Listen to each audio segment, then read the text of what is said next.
Ok, muito boa tarde, agora são 12h18, hoje terça-feira, dia 27 de novembro. Como sempre, eu desejo a vocês aí uma excelente tarde. Olha só, hoje o assunto aqui é saúde, mas antes de começarmos, vocês sabem que nós do Ponto a Ponto contamos sempre com a sua participação. A participação de vocês é muito importante, então mande aí a sua mensagem para o nosso número 99915-3332. Olha, hoje nós vamos receber aqui no nosso programa, e ele já está aqui, né, a presença do Isaías Neri, que vai falar aí sobre a campanha de combate à hanseníase e sobre a carreta que vai estar aqui no pátio do Hospital Municipal. Então, não perca o programa de hoje, ok? Boa tarde, Luiz. Boa tarde, Alessandro. Boa tarde, Ederson Santos. Boa tarde, Isaías Neri, que aceitou nosso convite para vir participar do programa. E boa tarde, nossos ouvintes e internautas, né, daqui do YouTube. Um abraço a todos vocês aí, uma ótima tarde, tá certo? Olha só, como o Alessandro disse, hoje é dia 27 de novembro, dia de Santa Catarina Labouré. Eu não sei, é francês. Francês. Gastei o francês de hoje já. E nessa data é comemorado o dia de Nossa Senhora das Graças e dia do técnico em segurança do trabalho. E dia também nacional de combate ao câncer, né? É um dia importante, mas hoje o assunto aqui não vai ser exatamente sobre o câncer, vai ser sobre o assunto que é a hanseníase, né, Alessandro? E olha só, hoje na história é o dia em que, em 1807, a família real portuguesa fugiu para o Brasil assim que Napoleão invadiu Portugal, né? Então, eles zarparam logo antes que a coisa ficasse feia pro lado deles, né? Correram com a mala cheia de ouro, hein? Rapaz, com tudo que tinha ali, né? Direito, né? Tá certo, é isso aí. Bom, a gente manda um forte abraço pro pessoal lá da Avenida Olegário Maciel, sempre sintonizado aqui com a nossa programação da nossa rádio Única FM. Olha, lembrando que se você quiser participar, você pode mandar aí uma mensagem para o nosso WhatsApp. O número é 99915-3332. A seguir, a gente bate um papo aqui com o nosso Isaías Neri. É o cara da saúde e que vai explicar aí como está sendo realizada a campanha de combate à hanseníase. Não perca, é depois do intervalo. Ok, já estamos de volta, agora são 12h24 aqui no seu Ponto a Ponto. A informação é apurada e de verdade. O nosso WhatsApp também é fácil, 99915-3332. E o Instagram é Ponto a Ponto PTU. E no nosso canal do YouTube você acompanha as edições que já foram ao ar. Olha só, Luiz, a hanseníase foi assim batizada, pois foi descoberta pelo cientista norueguês Gerhard Hansen, e pode causar aí deformidades quando o tratamento não é feito precocemente, né? E o público-alvo das campanhas de combate normalmente são homens na faixa etária aí de 20 a 49 anos, pois representa aí uma grande parcela da população como alto risco de adoecimento. Além disso, é preciso estar atento também aos homens com 60 anos ou mais de idade, por se tratar aí de um grupo com alto risco de detecção devido à fragilidade do sistema de defesa imunológico. Pensando em combater esse problema sério, o Hospital Municipal recebe no pátio a carreta de prevenção à hanseníase, que vai fazer exames gratuitos. E para falar sobre isso, está aqui no nosso estúdio, né, o Isaías Neri, ele que tem aí pós-doutorado, né, no tema, no assunto. Fala um pouquinho, boa tarde, Isaías, fala um pouquinho de você nessa área de saúde. Eu já te conheço há muito tempo nesse combate aí. Boa tarde, rádio ouvintes, boa tarde, equipe da Rádio Uriti. É um prazer estar aqui e agradecemos o convite. Bem, janeiro é o mês de combate à hanseníase e este ano nós conseguimos uma situação inédita, que é essa carreta que roda pelo Brasil, patrocinada pela Novartis, patrocinada pelo Movimento de Apoio ao Hanseniano, o MOHAN, e em parceria com a Secretaria Estadual de Saúde e Secretaria Municipal de Saúde, ela vem a Paracatu com 5 consultórios para poder atender a população da cidade. Então a hanseníase ainda é um problema na nossa região, não é só de Paracatu, tem outras cidades que têm muitos casos também. É uma doença incapacitante, é uma vergonha nós termos casos dessa doença ainda, porque alguns países na Europa conseguiram erradicar essa doença, melhorando a situação de vida e de saúde da população antes da existência dos antibióticos. E nós, por uma questão de desigualdade social, falta de saneamento básico, nós ainda, infelizmente, temos que conviver com essa mazela. É um problema, mas que nós estamos atuando há alguns anos e a gente tenta controlar uma doença que não deveria mais existir como um problema de saúde pública. Erradicar é muito difícil, mas pelo menos ter menos casos seria aceitável, né? E é o que a gente procura. Doutor, o senhor comentou aí, falou assim, olha, é uma vergonha a gente ainda ter esse tipo de caso. A demanda, né, não sei se é demanda que se chama, mas assim, a quantidade de casos ainda é grande? É grande. A incidência é alta na nossa região. Os municípios são classificados de baixa, de média, de alta e hiperendêmicos, quando é muito acima do esperado. Paracatu, Unaí, João Pinheiro já foram municípios hiperendêmicos. E isso é um grande problema, porque enquanto a gente tem um serviço relativamente organizado na nossa cidade, muitas vezes outras cidades sequer fazem diagnóstico de hanseníase. O nosso serviço ele é referência regional, deveria ser uma referência municipal, mas nós recebemos casos até de Goiás. Então, assim, porque a população e muitos profissionais pensam que a hanseníase não existe, né? E isso é uma vergonha para nós profissionais de saúde. Doutor, quais são os principais sintomas, né, para suspeitar da hanseníase? E se ela é contagiosa e como o indivíduo a contrai? Bom, a hanseníase ela é contagiosa. Acontece o seguinte, a hanseníase ela é dividida em 4 formas. E existe uma forma muito contagiosa, mas ela é contagiosa até o início do tratamento. Na primeira dose, tem um medicamento que mata 99% dos bacilos, que é a rifampicina. Então, assim, qual que é o problema? É tratar a pessoa. Agora, 3 formas, 2 delas não transmitem em hipótese nenhuma. E uma outra chamada de morfa pode ou não transmitir. Nós ficamos sabendo disso através de um exame que é feito na doença. A maioria das pessoas que têm hanseníase, elas não transmitem a doença, porque as formas não transmitem. Agora, uma pequena parcela pode sim transmitir a doença, por isso que é importante detectar os casos e tratá-los convenientemente. Como que a pessoa pega a hanseníase? Através de conversas, que pode ser na casa, na igreja, numa situação de fila, né, de conglomerado, qualquer. A pessoa, você aspira, né, pequenas gotículas de partícula que vem junto com bactérias, com vírus e tal. E a hanseníase é uma bactéria. Mas qualquer um pode adoecer? Não. A maioria da população não adoece de hanseníase, porque já é uma doença milenar. É uma doença que está descrita na Bíblia,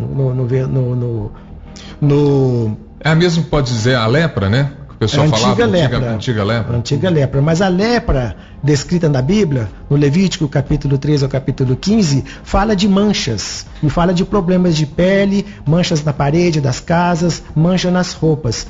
Então, a hanseníase é um tipo de mancha, um tipo que... Porque a lepra designava várias doenças, né? Não era só a hanseníase. A população, de um modo geral, tem receio, tem medo, e o que gerou estigma, porque ela deforma.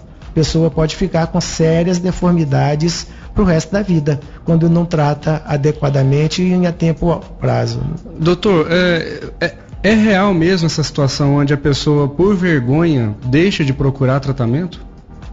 Hoje é mais difícil a pessoa deixar de procurar o tratamento. Ela pode não ir no lugar certo. O problema maior que a gente tem é ver pacientes diagnosticados com outras doenças quando é hanseníase.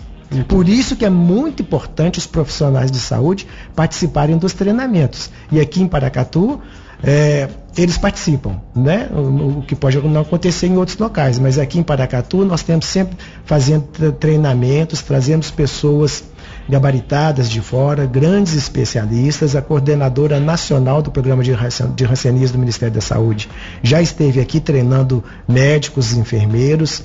Então, assim, a equipe é razoavelmente treinada. Bom, e é verdade também, doutor Isaías, que o tratamento é feito com uma droga que também é utilizada no combate à tuberculose. Esse tratamento é eficiente? A rifampicina, ela é usada também na tuberculose. Na hanseníase nós temos três medicamentos e na tuberculose são 4 medicamentos. O medicamento comum é a rifampicina, que é justamente o bactericida que mata o bacilo. Os outros dois utilizados na hanseníase são bacteriostáticos, ele impede o crescimento, a reprodução. Mas o que mata é a rifampicina que é usada. Só que no livro que nós publicamos sobre hanseníase, tem um capítulo que eu escrevi que chama Doenças Negligenciadas. A hanseníase faz parte desse grupo de doenças negligenciadas, que infelizmente, por essas doenças abordarem pessoas, principalmente de países pobres e alguns miseráveis, né, sem sentido pejorativo, no sentido econômico mesmo, não é? O que acontece? Os laboratórios farmacêuticos, por não ter interesse econômico, porque a população não consegue comprar os remédios, fica apenso ao governo. Então o que acontece? Essas doenças têm pouca pesquisa para desenvolver novos medicamentos. Então nós temos o quê? A hanseníase com medicamentos que nós usamos há 30 anos, né, como a dapsona, por exemplo, que é uma sulfona. Ou seja, os pesquisadores e os grandes cientistas estão nos países, né, de primeiro mundo, na Europa, e eles não têm interesse em desenvolver um medicamento mais eficiente para combater a doença aqui no país do terceiro mundo. A impressão que dá é que parece que eles estão querendo mais vender calmantes e ansiolíticos para as pessoas do que algumas drogas que são necessárias, por exemplo, para o combate à hanseníase. Exatamente, né? Isso é bem descrito no livro. Esse livro ele é disponibilizado publicamente, gratuitamente, é só a pessoa digitar no Google Hanseníase, Avanços e Desafios, que aparece o livro, que é um livro do nosso pós-doutorado. Que bacana, né? Que assunto legal. Bom, Isaías, a gente vai continuar com essa conversa, mas depois do intervalo. Olha, se você quiser participar, você pode mandar uma mensagem para a gente aqui, é 99915-3332. No nosso Instagram é @PTU e no YouTube tem as edições que já foram ao ar. A gente vai para um rápido intervalo e daqui a pouquinho estamos de volta.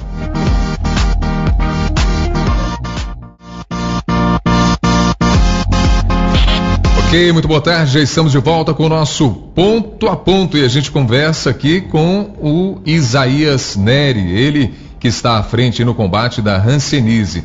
Isaías, a carreta está no pátio da prefeitura para atender a população de Paracatu. Como que é feito esse atendimento? Não, é o seguinte, a carreta ela vai estar aqui no dia 10, 11 e 12 de dezembro, né? E ela está em outra cidade da região agora. E o que acontece? O que nós estamos pedindo? Para que quem tem manchas dormentes, manchas com alteração de sensibilidade, para mais ou para menos, está sentindo mais no local ou menos, normalmente a hanseníase a pessoa começa a sentir menos.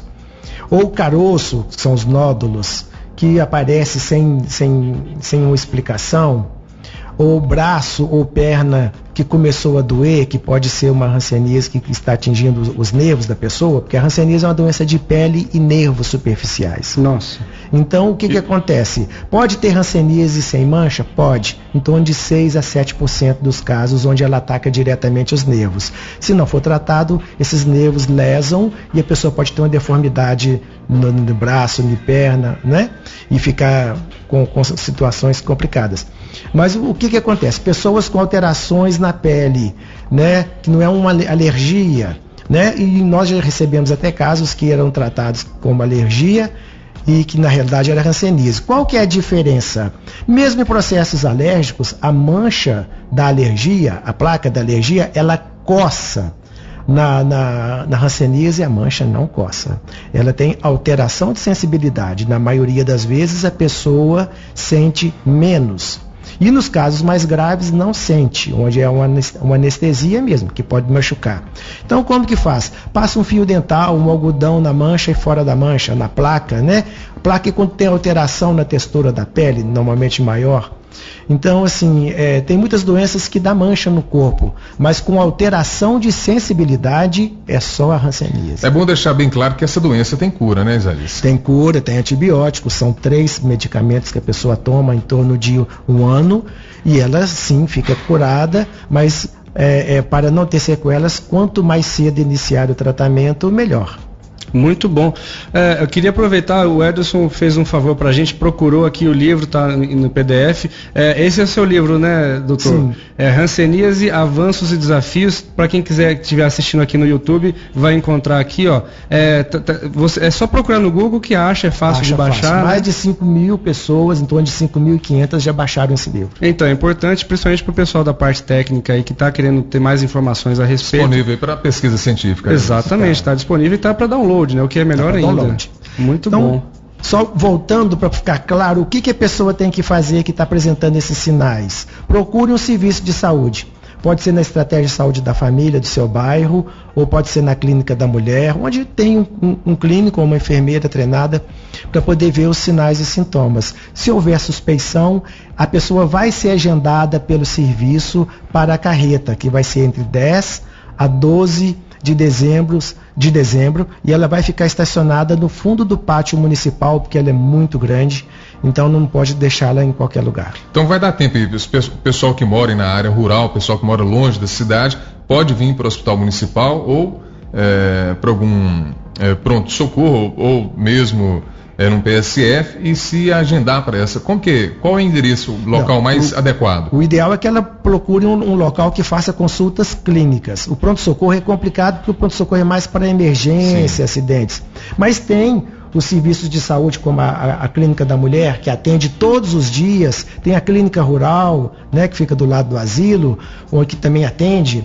E na cidade, de um modo geral, tem a estratégia de saúde da família, que já atende 60% da população. Então procure esses serviços, será examinado e será agendado, porque nós temos um número limitado de vagas. Lembrando que é gratuito, né? É gratuito, é do SUS. É ótimo, nosso, isso é importante, né? Porque todo mundo tem acesso e eu acho até que teria a obrigação de ir lá, né, doutor? Porque se você está com a suspeita, tem que procurar, senão essa doença nunca será extinta. E isso era uma das perguntas que eu queria fazer para o senhor, é o seguinte: no ponto de vista do senhor, enquanto profissional, enquanto muito conhecedor profundo desse assunto, há expectativa de extinção dessa doença aqui no Brasil? Para ser sincero, depois de 30 anos trabalhando, não. Porque a gente vê o seguinte, historicamente, o Brasil valoriza pouco a área da saúde e, na minha opinião, da educação também. Não é por outra razão que nós estamos numa situação vergonhosa da educação também. Na minha opinião, nós precisamos de mais investimentos na saúde, de uma melhor gestão na saúde, mas de treinamentos e de que tanto a população valorize mais aquilo que ela tem, que é o SUS, né, que cobre mais verbas, mais investimentos na área, porque não pode ser uma cidade só e as outras em volta não fazerem isso. O estado de Minas Gerais, nessa área do SUS, se a gente fosse conversar com isso, a gente deveria ficar aqui a tarde toda, porque o estado, só para Paracatu, ele deve milhões, né? Sim. Vocês devem estar vendo a situação catastrófica do estado de Minas Gerais. E o próprio governo federal também, que não investe aquilo que deveria investir na área da saúde. Então, assim, eu não vejo extinção a curto prazo. O que nós conseguimos, que a gente pretende conseguir, é que pelo menos a gente coloque, diminuir a prevalência da doença para menos de um caso para o grupo de 10 mil habitantes, que é o que a gente procura. Mas que até isso está difícil, sabe? Porque Paracatu era para ter 2, 3 casos por ano, e a gente tem 20, 30, só Paracatu, né? Então parece pouco, mas não é pela nossa população. Doutor, só uma perguntinha aqui. A gente falou no início, o Alessandro falou no início da nossa conversa, sobre o público-alvo, né? E ele mencionou aqui que os homens seriam o público-alvo mais, o principal, eu diria.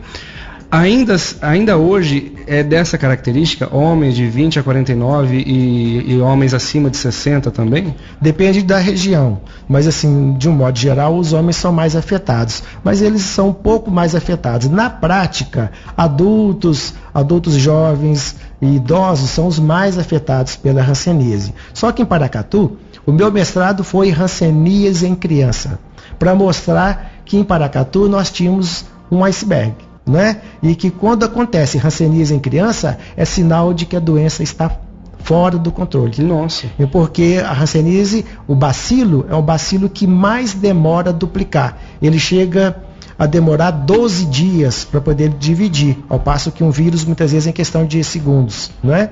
Então, assim, quando nós temos hanseníase em crianças, é um péssimo sinal, é um péssimo indicador. Inclusive, existe um indicador epidemiológico que é justamente a incidência de hanseníase em menores de 15 anos.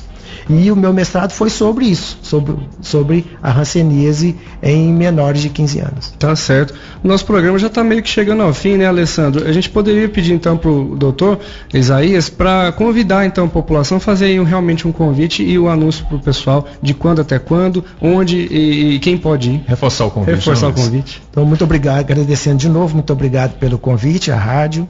Para que porque o mais importante é difundir as informações.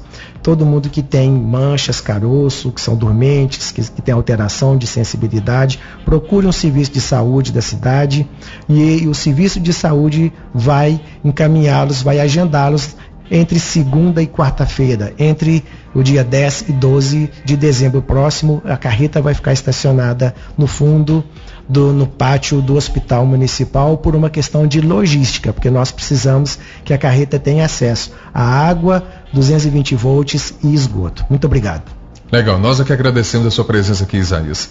Informação de boa qualidade, né, Luiz? É fundamental, é serviço público, né, Alessandro? A gente tem a obrigação de trazer essas informações aqui para o nosso ouvinte e a pedido da Eucária, aí o doutor Isaías veio ao nosso programa e é muito bem-vindo. Volte quando achar necessário, viu, doutor?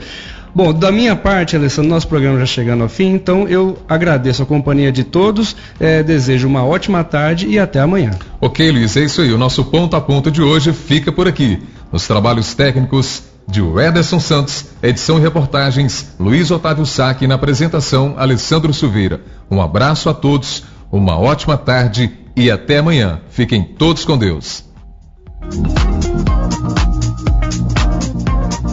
92.5 A minha rádio.